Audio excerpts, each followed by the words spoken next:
আজ বৃহস্পতিবার ২৮ নভেম্বর দৈনিক ইত্তেফাক। চট্টগ্রামে আইনজীবীকে কুপিয়ে হত্যা ও পুলিশের ওপর হামলা। আওয়ামী লীগের ৬ নেতাকর্মী সহ গ্রেপ্তার ৩০, ৩ মামলা। বাংলাদেশের রাজনৈতিক নেতৃত্ব বিভক্ত না হতে মাহাথিরের আহ্বান। প্রধান উপদেষ্টার সঙ্গে বিএনপির বৈঠক। সবাইকে শান্ত থাকার আহ্বান ডক্টর ইউনূসের। অত্যাবশ্যকীয় সংস্কার দ্রুত শেষ করে নির্বাচনে রোডম্যাপ ঘোষণা জরুরি, মির্জা ফখরুল। ইসকনকে সন্ত্রাসী গোষ্ঠী হিসেবে নিষিদ্ধ করতে হবে, হাসানাত। শক্ত হাতে পরিস্থিতি নিয়ন্ত্রণ করুন, সরকারের প্রতি তারেক রহমান।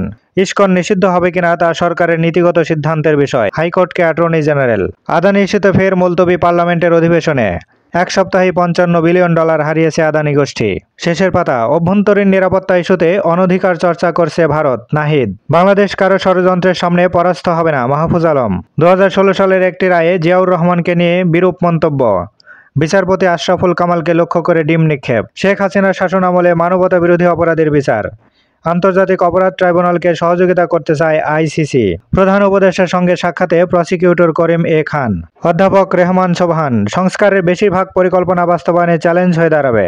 স্ত্রী হত্যা মামলায় সাবেক এমপি বাবুল আক্তারের জামিন। সঙ্গীত, শারীরিক শিক্ষা ও চারুকলার শিক্ষক পাবে প্রাথমিক বিদ্যালয়। শিক্ষার মানোন্নয়নে সৃষ্টি হচ্ছে ২০,০০০ শিক্ষকের পদ। পঞ্চম শ্রেণীতে ফের চালু হচ্ছে বৃত্তি। পৃথক মামলায় অব্যাহতি পেলেন খালেদা জিয়া ও তারেক রহমান। ভ্রমণকন্যা আসমা আজমেরীর বাংলাদেশি পাসপোর্ট ১৫০ দেশ সফর। চিন্ময়কে মুক্তি না দিলে সীমান্ত বাণিজ্য বন্ধ করা হবে, শুভেন্দু। কলকাতায় বাংলাদেশ উপ হাইকমিশনারের সঙ্গে সাক্ষাৎ। ব্যাংক খাতে খেলাপি ঋণ কমাতে কঠোর হলো বাংলাদেশ ব্যাংক। বাংলাদেশের সংখ্যালঘুদের নিরাপত্তা নিশ্চিতে দুই দেশের সরকারকে কথা বলার আহ্বান কংগ্রেসের। পুনরায় ফল প্রকাশ। ৪৬তম বিসিএস প্রিলিমিনারিতে উত্তীর্ণের সংখ্যা বাড়ল ১০,৭৫৯।